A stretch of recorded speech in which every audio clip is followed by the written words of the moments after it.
வாங்க உள்ளே போவோம். உள்ளே போனதுக்கப்புறம் நான் இந்த மாதிரி ஒரு ஸ்டாச்சு பார்த்தேன். இது பேர் ஹெய்ச்சின்னு நினைக்கிறேன்.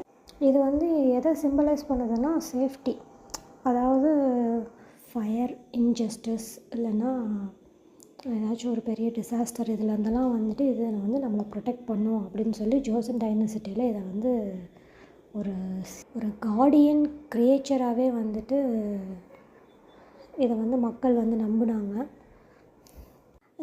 இப்படி இதை பார்த்ததுக்கப்புறம் எனக்கு ஒன்று ஞாபகம் வந்துச்சு. நம்ம ஊர் கோவிலெல்லாம் பார்த்துருக்கீங்களா, யாழின்னு சொல்லிட்டு ஒரு சிற்பம் ஒன்று இருக்கும். கிட்டத்தட்ட அதோட பர்பஸும் இதே தான். வந்து எல்லா கோவில்லையும் பார்த்தோன்னா வெளியில் வந்துட்டு ஒரு கார்டியன் கிரியேச்சர் மாதிரி தான் வந்து அந்த சிற்பத்தை வந்து செதுக்கி வச்சுருப்பாங்க. அதுவும் கற்பனையான ஒரு உருவம் அப்படின்னு நம்மளுக்கெல்லாம் சொல்லியிருப்பாங்க, நீங்கள் கேள்விப்பட்டிருப்பீங்க. அது உண்மையாக இருந்துச்சா இல்லையாண்டா நம்மளுக்கு தெரியாது. பட் ஒவ்வொரு நாட்டிலையும் கிட்டத்தட்ட அதே மாதிரி ஒரு மிஸ்ட்ரியான கிரியேச்சர் ஒன்று ஒரு உருவமாகவே செதுக்கியிருக்காங்க. அது எப்படி இமேஜினரின்னு சொல்கிறாங்கன்னு தெரியல.